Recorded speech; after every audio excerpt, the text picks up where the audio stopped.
20 ദിവസങ്ങൾക്കപ്പുറം 2026 world കപ്പിൽ പന്തുരുളും. ലോകം ഉറ്റുനോക്കുകയാണ് ഇത്തവണ ആരായിരിക്കും ആ ലോക കിരീടം സ്വന്തമാക്കുക. നിലവിലെ ലോക ചാമ്പ്യന്മാരായ അർജന്റീനയും ലാറ്റിൻ അമേരിക്കൻ കരുത്തരായ ബ്രസീലുമെല്ലാം ഇത്തവണ ഫേവറേറ്റ് ലിസ്റ്റിൽ തന്നെയുണ്ട്. അർജന്റീനക്കും ബ്രസീലിനും പുറമെ നിലവിലെ യൂറോ ചാമ്പ്യന്മാരായ സ്പെയിനും ലോകകപ്പ് റണ്ണേഴ്സപ്പുകളായ ഫ്രാൻസും ഇംഗ്ലണ്ടും ക്രിസ്ത്യാനോ റൊണാൾഡോയുടെ പോർച്ചുഗലുമെല്ലാം ഫേവറേറ്റ് ലിസ്റ്റിലെ മുൻപന്തിയിലുള്ള ടീമുകളാണ്. നിലവിലെ ലോക ചാമ്പ്യന്മാരായ അർജന്റീനക്കും ബ്രസീലിനും വലിയ സാധ്യതയാണ് ഫുട്ബോൾ ലോകം കൽപ്പിക്കപ്പെടുന്നത്. നിലവിലെ ലോക ചാമ്പ്യന്മാരായ അർജന്റീനക്ക് ബ്രസീലിനേക്കാൾ മുൻതൂക്കമുണ്ടെന്നാണ് ഫുട്ബോൾ പണ്ഡിറ്റുകളുടെ വിലയിരുത്തൽ. തന്ത്രശാലിയായ പരിശീലകനായ സ്കലോണി അർജന്റീനക്കൊപ്പം തന്നെയുണ്ട്. അതേസമയം ബ്രസീലിന്റെ വിശ്വാസം നിലവിലെ അവരുടെ പുതിയ പരിശീലകനായി വന്ന കാർലോ അഞ്ചലോട്ടിയിൽ. ഈ രണ്ട് ടീമുകൾ കളിക്കാനിറങ്ങുമ്പോൾ രണ്ട് ടീമുകളുടെയും ഏറ്റവും മികച്ച 11-ൽ ഏത് ടീമിനാണ് ഏറ്റവും മികച്ച സ്റ്റാർട്ടിംഗ് 11 ഉള്ളത്? സ്റ്റാർട്ടിംഗ് ലൈനപ്പിൽ അണിനിരക്കുന്ന 11 പേരിൽ ഏത് ടീമിനാണ് മുൻതൂക്കമുള്ളത്? ബ്രസീൽ ടീമിൻ്റെയും അർജന്റീന ടീമിൻ്റെയും സ്റ്റാർട്ടിംഗ് 11 കമ്പാരിസൺ ആണ് നമ്മൾ നടത്തുന്നത്, അല്ലെങ്കിൽ ബെസ്റ്റ് 11 കമ്പാരിസൺ. കാർലോ അഞ്ചലോട്ടിക്കു കീഴിൽ ബ്രസീലിന്റെ ഏറ്റവും ബെസ്റ്റ് 11 ഇങ്ങനെയായിരിക്കും. ഗോൾ കീപ്പറായി അലിസൺ ബെക്കർ തന്നെയായിരിക്കും ബ്രസീലിന്റെ ഫസ്റ്റ് ഓപ്ഷൻ. പ്രതിരോധത്തിൽ സെൻട്രൽ ബാക്കുകളായി മാർക്കീഞ്ഞോസും ഗബ്രിയേൽ മഗല്ലേഹസുമായിരിക്കും. ഇനി വിങ്ങുകളിൽ ലെഫ്റ്റ് ബാക്ക് പൊസിഷനിൽ അലക്സാൻഡ്രോയും റൈറ്റ് ബാക്ക് പൊസിഷനിൽ വെസ്ലിയുമായിരിക്കും. സെൻട്രൽ മിഡും ഡിഫൻസീവ് മിഡും കൂടി കൈകാര്യം ചെയ്യുക ബ്രൂണോ ഗിമിറസും കസമിറോയുമായിരിക്കും. ഒരു AMF സെക്കൻഡ് സ്ട്രൈക്കർ റോളിലായിരിക്കും നെയ്മർ ജൂനിയർ കളിക്കാനിറങ്ങുക. ഇങ്ങനെയെങ്കിൽ കളി മെനയുക നെയ്മർ തന്നെയായിരിക്കും. മുന്നേറ്റത്തിൽ രണ്ട് വിങ്ങുകളിലായി വലം വിങ്ങിൽ ബാർസലോണയുടെ വജ്രായുധമായ റാഫീനയായിരിക്കും. ഇടം വിങ്ങിൽ റയലിന്റെ വജ്രായുധമായ വിനീഷ്യസ് ജൂനിയറും. ഇനി സെൻട്രൽ ഫോർവേഡ് പൊസിഷനിൽ എൻട്രിക്കിന് ഫസ്റ്റ് ചോയ്സ് ഇറക്കാനാണ് സാധ്യത. ചിലപ്പോൾ കുഞ്ഞയായിരിക്കാം ആദ്യം ഇറങ്ങുക. എൻട്രിക്കിനോ മാത്യൂസ് കുഞ്ഞോക്കോ ചിലപ്പോൾ മാറ്റങ്ങൾ വന്നേക്കാം. ഇങ്ങനെയാണ് നിലവിൽ ബ്രസീലിന്റെ തകർപ്പൻ 11. ഫോമിലേക്ക് ഉയർന്നാൽ ഏറ്റവും മികച്ച മുന്നേറ്റ നിരയായിരിക്കും നമുക്ക് ഈ വേൾഡ് കപ്പിൽ കാണാനാവുക. അറ്റാക്കിംഗ് മിഡായി നെയ്മറും വിങ്ങുകളിൽ വിനീഷ്യസും റാഫീനയും. പക്ഷേ പ്രശ്നം എന്തെന്ന് വെച്ചാൽ ഇതുവരെ ക്ലബ്ബ് തലത്തിൽ നിന്ന് രാജ്യാന്തര ജേഴ്സിയിലേക്ക് മാറുമ്പോൾ ഇവർ ഫോം അങ്ങുന്നു എന്നതാണ് ഏറ്റവും വലിയ ബ്രസീൽ നേരിടുന്ന പ്രശ്നം. ഈ പ്രശ്നങ്ങളെല്ലാം പരിഹരിക്കാൻ കാർലോ ആഞ്ചലോട്ടിക്ക് സാധിക്കുകയാണെങ്കിൽ ഈ ബ്രസീൽ വേൾഡ് കപ്പിലെ ഏറ്റവും മികച്ച പ്രകടനം നമുക്ക് കാണാനാകും. ഇനി അർജന്റീനയുടെ ബെസ്റ്റ് 11 നോക്കാം. അർജന്റീനയുടെ ഗോൾ കീപ്പറായി എമിലിയാനോ മാർട്ടിനസ്. അത് അർജന്റീനയുടെ ഫസ്റ്റ് ഓപ്ഷനാണ്, ഒരു മാറ്റവും ഉണ്ടാകില്ല. ഇനി പ്രതിരോധത്തിൽ നോക്കാം. സെൻട്രൽ ബാക്ക് പൊസിഷനിൽ ലിസാൻഡ്രോ മാർട്ടിനസും ക്രിസ്ത്യൻ റൊമേറോയും. വലത് വിങ്ങിൽ നൗഹേൽ മൊളീന, ഇടത് വിങ്ങിൽ നിക്കോളാസ് ടാഗ്ലിയാഫിക്കോ. ഇനി മധ്യനിരയിൽ സ്കലോണിയുടെ എൻജിനായുള്ള 3 പേർ: Rodrigo De Paul, Enzo Fernandez, Alexis Mac Allister. മുന്നേറ്റ നിരയിൽ ലോകത്തിലെ ഏറ്റവും കൂടുതൽ അപകടകരങ്ങൾ പിടിച്ച മുന്നേറ്റ നിര: ഹൂലിയൻ അൽവരസ്, ലൗത്തോരോ മാർട്ടിനസ്, അവർക്കൊപ്പം നായകനായ ലിയണൽ മെസ്സിയും. നിലവിൽ അതിശക്തമായ സ്ക്വാഡിനെയും കൊണ്ട് തന്നെയാണ് ഇത്തവണയും സ്കലോണി വേൾഡ് കപ്പിന് പറക്കാനൊരുങ്ങുന്നത്. ആരുടേതാണ് ബെസ്റ്റ് 11 നോക്കാം.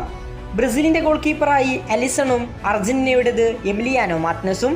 മുൻതൂക്കം നിലവിൽ എമിലിയാനോക്ക് തന്നെയാണ്. അദ്ദേഹത്തിൻ്റെ ഏറ്റവും മികച്ച ഫോം നമുക്ക് കണ്ടുകൊണ്ടിരിക്കുകയാണ്.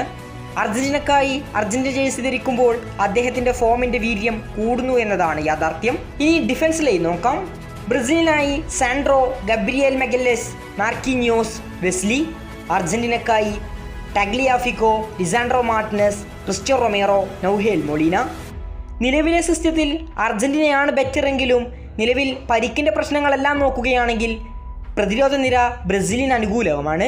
പരിക്കെല്ലാം മാറി അർജന്റീനയിലെ ലിസാൻഡ്രോയും ക്രിസ്ത്യൻ റൊമേറോയും മിന്നും ഫോമിലേക്ക് ഉയർന്നാൽ ബ്രസീലിന്റെ പ്രതിരോധത്തെ മറികടക്കാൻ അർജന്റീനയ്ക്ക് കഴിയുമെന്ന് യാതൊരു സംശയവുമില്ലാതെ പറയാം. ഇനി മധ്യനിര നോക്കാം. ബ്രസീലിനായി ബ്രൂണോ ഗിമിറസ്, കസമിറോ, നെയ്മർ. നിലവിൽ ബ്രസീൽ ഏറ്റവും ശ്രദ്ധിക്കേണ്ട പൊസിഷനാണിത്. നെയ്മർ ഫോമിലേക്ക് ഉയരുമോ എന്നെല്ലാം നമ്മൾ കണ്ടറിയേണ്ടതാണ്. അതേസമയം അർജന്റീനയുടെ മധ്യനിര ബ്രസീലിനേക്കാൾ സർവ്വശക്തിയോടെ മുന്നിലാണ്. റോഡ്രിഗോ ഡിപ്പോളും എൻസോയും അലക്സ് മാക് അലിസ്റ്ററും എല്ലാം മിന്നും ഫോമിലാണ് കളിച്ചുകൊണ്ടിരിക്കുന്നത്. മധ്യനിരയിൽ ബ്രസീലിനേക്കാൾ മുൻതൂക്കം അർജന്റീനയുടെ ബെസ്റ്റ് 11 തന്നെയാണ്.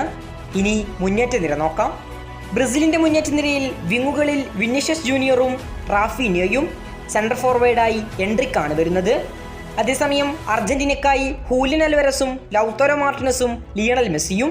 ഇത് നോക്കുകയാണെങ്കിൽ ലോകത്തിലെ ഏറ്റവും മികച്ച വിങ്ങർമാരായ റാഫീഞ്ഞോയും വിനീഷ്യസുമെല്ലാം ബ്രസീലിനൊപ്പമാണ്. സെൻട്രൽ ഫോർവേഡിലൂടെ എതിരാളികളുടെ വല നിറക്കുന്ന 3 മുന്നേറ്റ നിരക്കാരാണ് അർജന്റീനക്കുള്ളത്. ഹൂലിയനും ലൗതാരോയും ലിയണൽ മെസ്സിയും. നിലവിലെ ക്ലബ്ബ് തലത്തിലെ ഫോം നോക്കുകയാണെങ്കിൽ ബ്രസീലിന് അല്പം മുൻതൂക്കം പറയാം. പക്ഷേ ബ്രസീലിൽ എത്തുമ്പോൾ ഇവർ ഫോം ഔട്ട് ആകുന്നു എന്നതാണ് പ്രധാന വെല്ലുവിളി. അർജന്റീനയുടെ ലൗതാരോയും ലിയണൽ മെസ്സിയുമെല്ലാം ഈ സീസണിൽ ഗോളടിച്ച് കൂട്ടിയിട്ടുണ്ട്. ഹൂലിയനും മോശമല്ലാത്ത പ്രകടനം തന്നെ നടത്തിയിട്ടുണ്ട്. സ്കലോണി ഉണ്ടാക്കിയെടുത്ത സിസ്റ്റത്തിൽ ഹൂലിയനും ലൗതാരോയും ലിയോ മെസ്സിയുമെല്ലാം മിന്നിത്തിളങ്ങുന്ന പ്രകടനമാണ് അർജന്റീനയ്ക്കായി നടത്തുന്നത്. ആ പ്രകടനത്തോളം എത്താൻ ബ്രസീലിനാകുമോ എന്നത് ഒരു ചോദ്യചിഹ്നമാണ്. അതിന് കാർലോ ആഞ്ചലോട്ടിക്ക് സാധിക്കുമോ? അങ്ങനെ സാധിക്കുകയാണെങ്കിൽ ബ്രസീലിന്റെ മുന്നേറ്റ നിരയെയും നമ്മൾ ഭയക്കേണ്ടതാണ്. 2022 വേൾഡ് കപ്പിന് ശേഷം അർജന്റീനക്ക് തങ്ങളുടെ ഫോമിൽ വലിയ മാറ്റങ്ങളൊന്നും സംഭവിച്ചിട്ടില്ല. സ്കലോണി സിസ്റ്റത്തിൽ അതേപോലെ തന്നെ വളരുകയാണ് അർജന്റീന. അതേസമയം ബ്രസീലാകട്ടെ ദയനീയമായ അവസ്ഥയിലൂടെയാണ് നിലവിൽ കടന്നുപോയിക്കൊണ്ടിരിക്കുന്നത്. പരിശീലകനായ കാർലോ ആഞ്ചലോട്ടി വന്നതിന് ശേഷം വലിയ മാറ്റങ്ങൾ ഉണ്ടായി എന്നത് ബ്രസീൽ ആരാധകർക്ക് ഏറെ സന്തോഷം നൽകുന്ന കാര്യമാണെങ്കിലും വേൾഡ് കപ്പിൽ അത് നടപ്പാക്കുമോ എന്നാണ് ബ്രസീൽ ആരാധകരും കണ്ടറിയേണ്ടത്.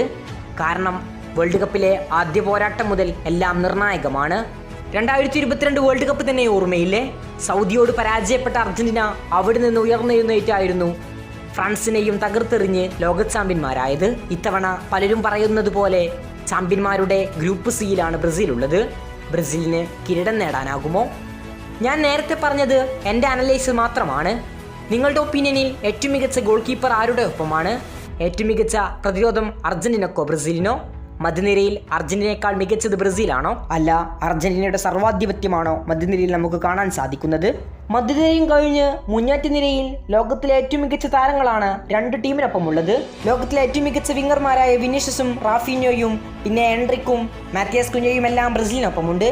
അർജന്റീനക്കൊപ്പമാകട്ടെ Julian Alvarez, Lautaro Martinez, Lionel Messi, Giuliano Simeone തുടങ്ങിയ വമ്പൻ താരനിര അർജന്റീനക്കൊപ്പമുണ്ട്. നിങ്ങളുടെ ഒപ്പീനിയനിൽ ആരുടേതാണ് മികച്ചത്? നിങ്ങളുടെ അഭിപ്രായം ഇതെല്ലാം ചേർത്തുകൊണ്ട് മറക്കാതെ കമൻറ്റ് ബോക്സിൽ അറിയിക്കുക. കൂടുതൽ ഫുട്ബോൾ വാർത്തകൾക്കും വിശേഷങ്ങൾക്കും വേണ്ടി നമ്മുടെ ചാനൽ ഇപ്പോൾ തന്നെ മറക്കാതെ സബ്സ്ക്രൈബ് ചെയ്യുക. ഫുട്ബോൾ ലോകത്തെയും ലോകകപ്പിനെ കുറിച്ചുമുള്ള കൂടുതൽ വാർത്തകളുമായി നമ്മൾ ഇനിയും ഒരുപാട് വീഡിയോകൾ അപ്ലോഡ് ചെയ്യുന്നതായിരിക്കും. അത് നിങ്ങളിലേക്ക് പെട്ടെന്നെത്താൻ വേണ്ടി നിങ്ങൾ ബെൽ ബട്ടൺ എനേബിൾ ചെയ്തു വെക്കുക. വാർത്തകൾ പെട്ടെന്ന് തന്നെ നിങ്ങളിലേക്ക് നോട്ടിഫിക്കേഷനായി വരുന്നതാണ്.